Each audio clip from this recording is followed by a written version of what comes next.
Buenas tardes, se oye bien. Ahora, bueno, estamos en tiempo aún para entrar en la última mesa redonda, esta en la cual vamos a hablar de otra enfermedad hereditaria genética importante en el niño y con repercusión en el adulto, repercusión importante y severa. Cuento para la mesa con la doctora María Ramos del Hospital el Hospital Clínico y con María Luisa Matoses del Hospital de la Fe. Inicialmente hablará con la doctora Ramos, en la cual nos informará de qué es exactamente esta enfermedad, cistinosis, que es una enfermedad ultra rara y que desde ese punto de vista es muy poco realmente conocida. Cuando quieras, María.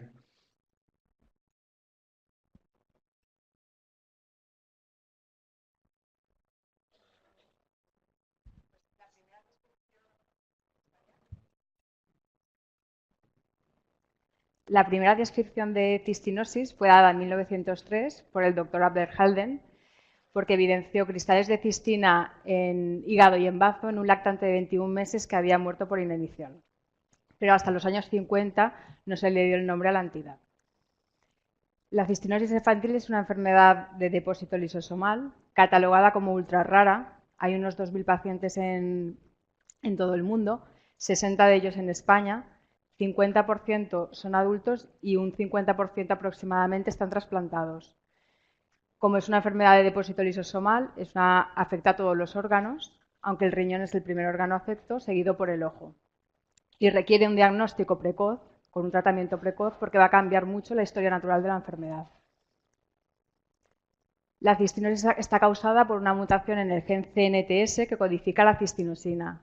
La cistinosina es una proteína transmembrana que lo que hace es sacar la cistina del lisosoma al citoplasma celular. Como este transporte está defectuoso, se acumula la cistina hasta 100 veces la normalidad. Esto ocurre de forma muy precoz, ya a los 3-12 meses de vida, y como la cistinosina se expresa en todos los tejidos, pues afecta a todos los órganos. La herencia es autosómica recesiva. Como ya sabéis, los papás han de ser portadores y tienen un 25% de posibilidades de tener un hijo afecto, un 25% de tener un hijo sano y un 50% de niños portadores. En la cistinosis, los varones son universalmente infértiles, estériles, pero sí que se conocen casos de mamás con cistinosis que han tenido bebés sanos. Hay una clasificación clínica. Nosotros en la cistinosis que nos vamos a referir, por ser la más prevalente y la más grave, es la cistinosis infantil o nefropática, que es la que conlleva la enfermedad renal crónica terminal en la primera década de la vida sin tratamiento y que es la causa genética más frecuente de síndrome de Fanconi en la edad infantil. De hecho, hay que sospecharla ante un lactante con una tubulopatía compleja. Las otras dos clasificaciones, los otros dos tipos, la cistinosis juvenil, hay menos afectación renal y más tardía, menos severo, y la forma ocular del adulto afecta sobre todo al ojo. La clínica prototípica es un síndrome de Fanconi florido y severo que aparece a los 3-6 meses de vida. En principio son recién nacidos aparentemente sanos. Este síndrome de Fanconi evoluciona a la enfermedad renal crónica con aumento de creatinina plasmática a los 4 años de edad y sin tratamiento a necesidad de tratamiento sustitutivo renal a los 9 años de media. Esta casuística ha cambiado porque con el diagnóstico y el tratamiento precoz con cisteamina sí que en las series más contemporáneas hay adolescentes que pasan a la vida adulta en prediálisis. Como ya sabéis, en que se caracteriza el síndrome de Fanconi en sangre y en orina, y esto lo que conlleva es una alteración del equilibrio hidrosalino que en el lactante da una clínica de poliuria, polidipsia, vómitos, fallo de medro, episodios de deshidratación y una alteración del metabolismo calcio-fósforo con un raquitismo que puede ser muy severo y con retraso en la adquisición de la marcha. Y también una de las cosas que más le preocupa al paciente cistinótico adulto, al retraso de crecimiento. En las curvas de crecimiento están por debajo de 3 desviaciones estándar con respecto a la media y la talla media en adultos en las series clásicas es de 1,36 en varones y 1,24 en las mujeres. Todo esto Conlleva un tratamiento muy específico y con una posología muy estricta. Para el manejo de este farmacológico en estos lactantes, muchos de ellos necesitan, como veis en la figura de la superior derecha, un botón gástrico o incluso sonda nasogástrica. Luego, en el resto de imágenes veis signos de raquitismo que se pueden ver en estos pacientes. La coxavara en miembros inferiores, el desflecamiento de las metáfisis o incluso en síndromes de Fanconi no tratados, fracturas patológicas y una osteopenia muy severa. Como el pronóstico de estos pacientes con el tratamiento ha cambiado y ha aumentado su supervivencia, empezamos a ver complicaciones sistémicas que antes no se veían. Como os he comentado, sí que sin tratamiento a los 9 años de edad media están todos en tratamiento sustitutivo renal. También hay afectación ocular, que es muy precoz, que luego comentaré. El hipotiroidismo por afectación de la glándula tiroidea por depósitos de cistina, también a los 4 o 5 años puede verse afectado.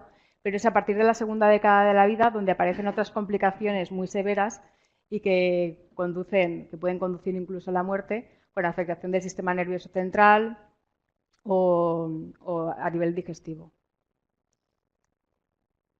La afectación ocular se afecta a partir de los 12 meses de vida. Se pueden detectar cristales de cistina en la córnea. Conlleva fotofobia en un 100% de los casos y luego puede haber despigmentación de la retina, disminución de agudeza visual o incluso ceguera.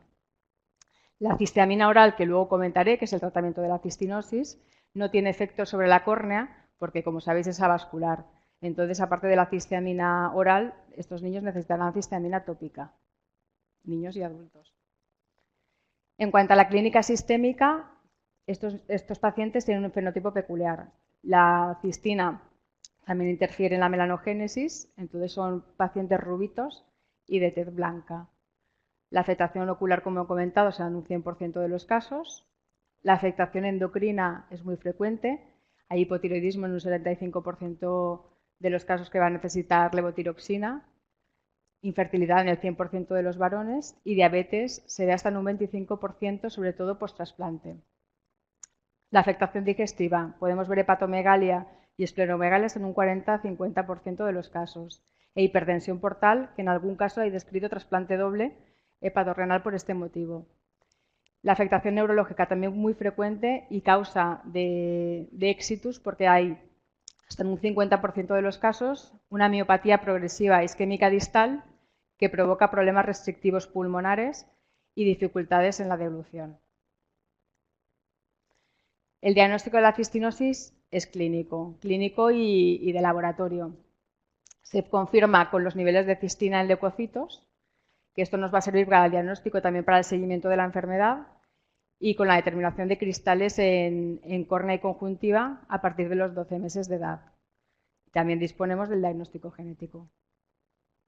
Los 4 puntos a los que va dirigido el tratamiento de la cistinosis, por una parte es el tratamiento sintomático del Fanconi, como ya he comentado, el tratamiento específico con cisteamina, que comentaré ahora, el tratamiento sustitutivo renal cuando hay enfermedad renal crónica terminal y el tratamiento de otros órganos, como con levotiroxina en el hipotiroidismo, hormona de crecimiento o insulina si desarrollan diabetes. El tratamiento específico con cisteamina. La cisteamina es un aminatiol que lo que hace es unirse a la cistina, utiliza otro transportador, el de lisina, y hace que la cistina salga del lisosoma.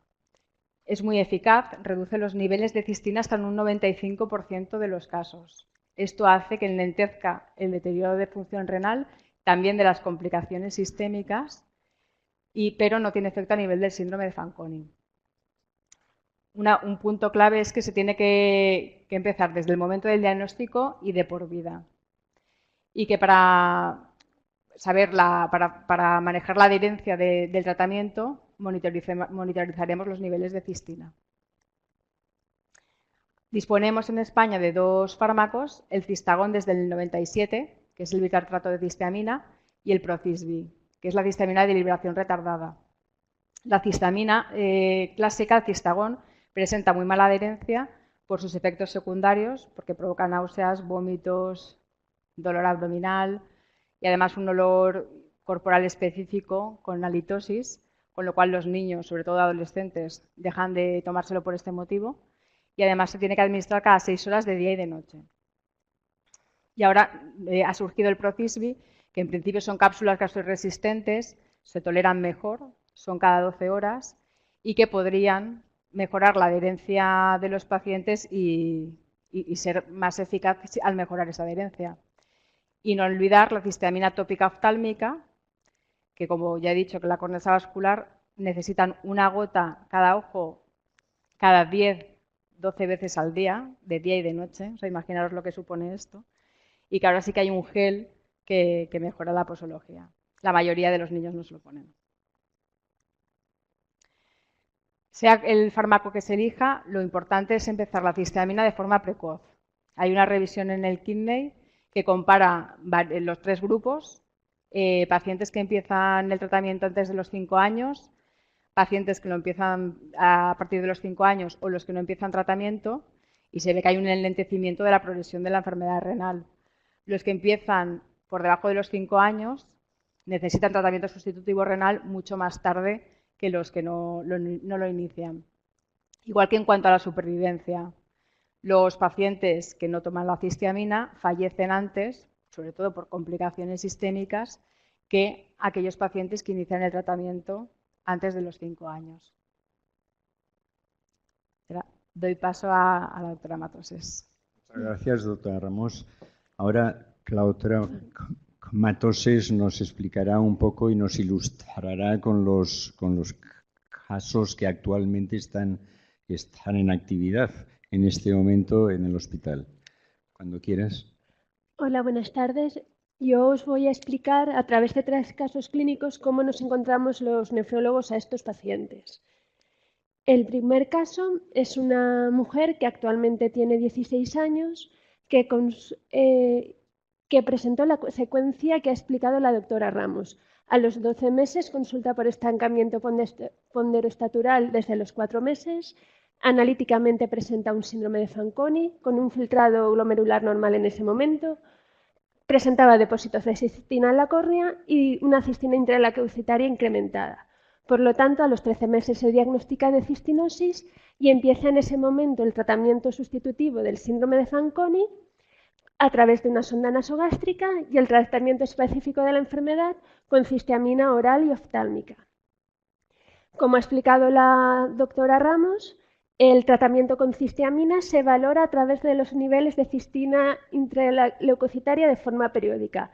En las distintas series se ha observado que las complicaciones extrarrenales aparecen con niveles por encima de 2, por lo que se recomienda unos niveles de cistina intraleucocitaria por debajo de esa cifra. En esta paciente, durante su seguimiento, los niveles medianos de cistina intraleucocitaria eran inferiores a 1,5, por lo que esta paciente tuvo un diagnóstico y un tratamiento precoz y este tratamiento fue óptimo. Como ha dicho la doctora Ramos, uno de los principales problemas de estos pacientes es el retraso de la talla.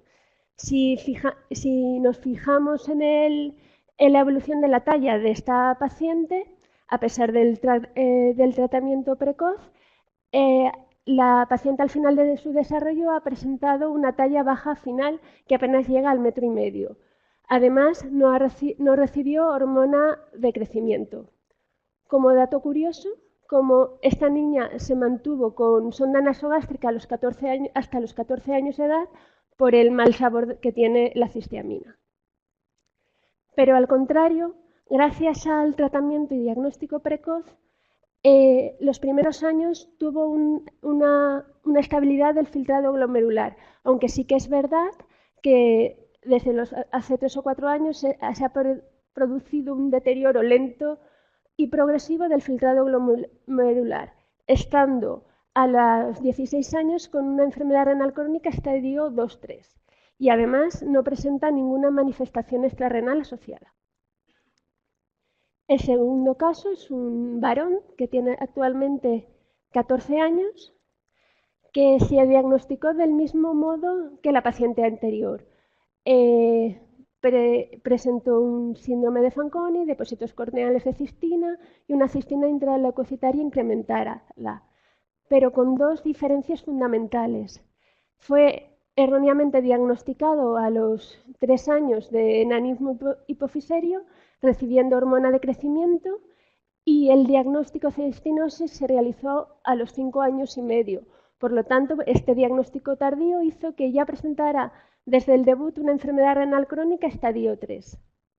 Además, este paciente está confirmado genéticamente, siendo los padres portadores cada uno de una mutación. Eso, si evaluamos el tratamiento con cistiamina de estos pacientes, vemos que sus niveles medianos son superiores a 2,5, por lo que su tratamiento ha sido un tratamiento subóptimo por una mala adherencia al tratamiento por los efectos gastrointestinales indeseados. Si evaluamos la tabla de talla evolutiva de este paciente, como recibió hormona de crecimiento incluso antes del diagnóstico de la enfermedad y gracias al trasplante renal que ahora comentaré, la talla final del paciente actualmente es una talla normal. Pero como he dicho, y ha dicho la doctora Ramos, un diagnóstico tardío provoca que la enfermedad evolucione rápidamente a enfermedad renal terminal, como es en el caso de este niño que recibió un trasplante renal de donante vivo prediálisis a los 7 años y medio de edad. El donante fue la madre, que recordemos era portadora de una mutación de cistinosis, pero en esta enfermedad los individuos portadores son individuos sanos. Actualmente tiene un trasplante renal normofuncionante después de 6 años de evolución, pero como no ha seguido un control óptimo de la enfermedad, ya presenta manifestaciones extrarrenales antes de los 15 años de edad. El tercer caso es el caso de más larga evolución. Es un varón que actualmente tiene 30 años de edad. Siguió el mismo proceso diagnóstico que los casos anteriores, pero tuvo un diagnóstico tardío, prácticamente a los 3 años, por lo que ya debutó con una enfermedad renal crónica estadio 3. Como dato de este paciente, los padres eran primos hermanos.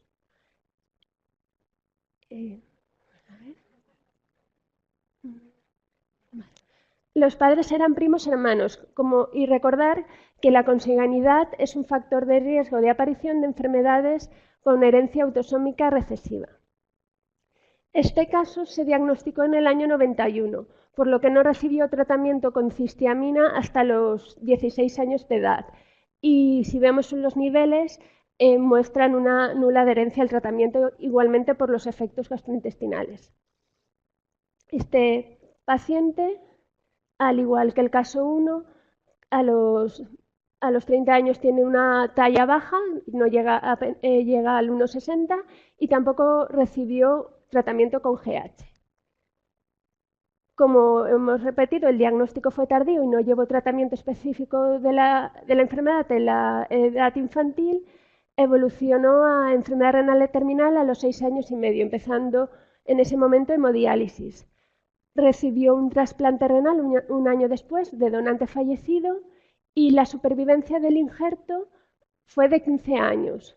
En la biopsia se vio que la causa de la pérdida fue una glomerulopatía del trasplante con C4D positivos y no presentaba depósitos de cistina en la biopsia renal. Como explicaré luego, esta enfermedad no recurre en el trasplante. Actualmente, desde hace 8 años, permanece en hemodiálisis y debido al tratamiento irregular de la enfermedad, antes de los 30 años ya presentaba complicaciones graves, como es el caso de hipotiroidismo, afectación hepática e hipertensión portal con esplenomegalia. Como resumen de estos 3 casos, los 3 debutaron de una forma similar, con retraso de crecimiento y síndrome de Fanconi. Los pacientes 1 y 3, independientemente del diagnóstico precoz o tardío o del buen cumplimiento de la enfermedad, como no recibieron hormona de crecimiento, tuvieron una talla baja al final. La primera paciente que os he comentado, que fue la del diagnóstico precoz y la del mejor cumplimiento, a los 16 años todavía mantiene una enfermedad renal crónica estadio 3. En cambio, los otros 2 pacientes, que fueron de diagnóstico tardío, ya presentaban enfermedad renal crónica inicial y desarrollado en enfermedad renal terminal antes de los 8 años de edad, presentando ambos complicaciones extrarrenales antes de los 15 años. Como hemos dicho y ha explicado la doctora Ramos, a pesar del tratamiento adecuado o no, la enfermedad renal terminal es inevitable. Como vemos, el 90% de los pacientes habrán entrado a diálisis o serán trasplantados entre los 20 y 25 años de edad. Por lo tanto, un paciente en enfermedad renal terminal diagnosticado por cistinosis entra en el circuito habitual de los demás pacientes en enfermedad renal terminal, la hemodiálisis, la diálisis peritoneal o el trasplante renal. No existe ninguna contraindicación o indicación que haga elegir entre hemodiálisis o diálisis peritoneal. No hay que cambiar las pautas habituales de tratamiento. Solo recordar que a pesar de estar ya en fallo renal, no hay que suspender el tratamiento con cistiamina, porque este protege de las manifestaciones extrarrenales. Y como en cualquier enfermedad renal terminal, la técnica de elección es el trasplante renal. ¿Y por qué es la técnica de elección? Porque la enfermedad no recurre en el injerto. El defecto metabólico no está presente en el riñón trasplantado. Pero, sin embargo, recordar que el trasplante renal no protege de las manifestaciones extrarrenales. Y tampoco existe ninguna contraindicación en el trasplante renal de donante vivo, incluso de los portadores de la enfermedad. Como ya hemos dicho, son individuos sanos. Por lo tanto, la situación ideal es el trasplante renal de donante vivo prediálisis. No hay que modificar el tratamiento inmunosupresor habitual que empleemos, solo que como estos pacientes presentan una alta tasa de diabetes mellitus por su enfermedad, algunos autores recomiendan minimizar la dosis de esteroides. Y tampoco hay que suspender el tratamiento con cistiamina tras el trasplante, porque no está descrito ninguna interacción de los inmunosupresores. Se reiniciará tan pronto como la tolerancia oral lo permita. Y además, como podemos ver en la gráfica, la supervivencia renal de los pacientes de los injertos en los pacientes trasplantados por cistinosis es mayor que el resto de nefropatías en global, incluso si consideramos solamente las nefropatías que no recurran en el injerto. Esto se piensa porque se han descrito menos episodios de rechazo agudo en estos pacientes. Se hipotetiza que es porque la vía mTOR está intrínsecamente regulada a la baja en estos pacientes, por lo tanto tiene una mejor tolerancia inmunológica. En las distintas publicaciones sobre encuestas de calidad de vida de los pacientes adultos diagnosticados de cistinosis, lo que más les hace sentir diferente de la población general es el retraso del crecimiento. Tenemos que recordar que el retraso de crecimiento es multifactorial y es mayor que en otras nefropatías. Sí, aunque sí que es verdad que el tratamiento con cistiamina mejora la tasa de crecimiento, muchas veces no es lo suficiente y por lo que se requiere el tratamiento con hormona de crecimiento, incluso los pacientes con filtrado renal normal. Por lo tanto, es trabajo del nefrólogo que estos pacientes lleguen a la edad adulta con su talla diana, su talla objetivo. ¿Y cuál es el pronóstico a largo plazo de estos pacientes? Como ha dicho la doctora Ramos, a pesar del tratamiento con cistiamina, estos pacientes fallecen antes. En esta serie antigua de 100 pacientes que fueron controlados durante más de 18 años, más del 30% de los pacientes fallecieron a una edad media de 28 años y medio. Y los pacientes que recibieron un tratamiento inadecuado con cistiamina fallecieron antes. La mayoría de estos pacientes fallecidos presentaban ya afectación multisistémica, que era la causa directa de la muerte. Sobre todo la causa neuromuscular, que secundariamente puede provocar complicaciones respiratorias.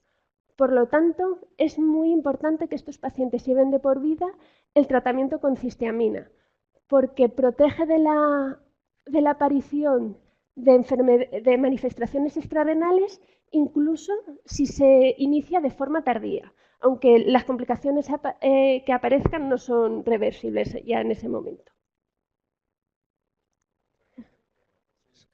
Entonces, por último, doctora Ramos, ¿qué es lo que nos podemos llevar a casa un poco sobre las conclusiones de esta mesa?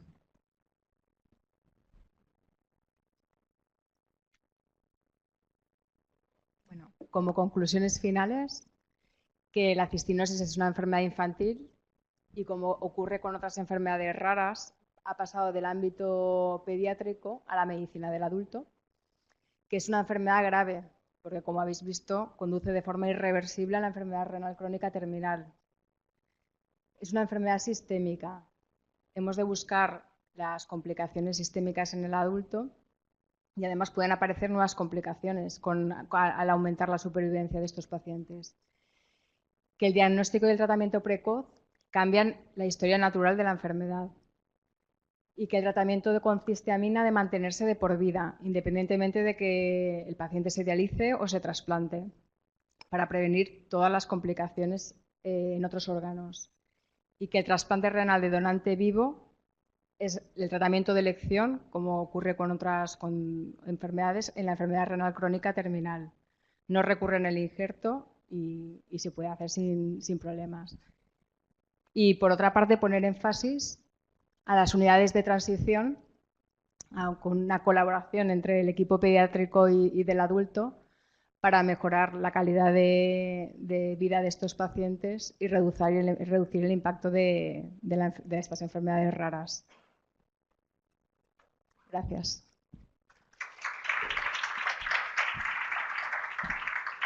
Muchas gracias a las dos. ¿Alguien quiere hacer algún tipo de comentario o algo?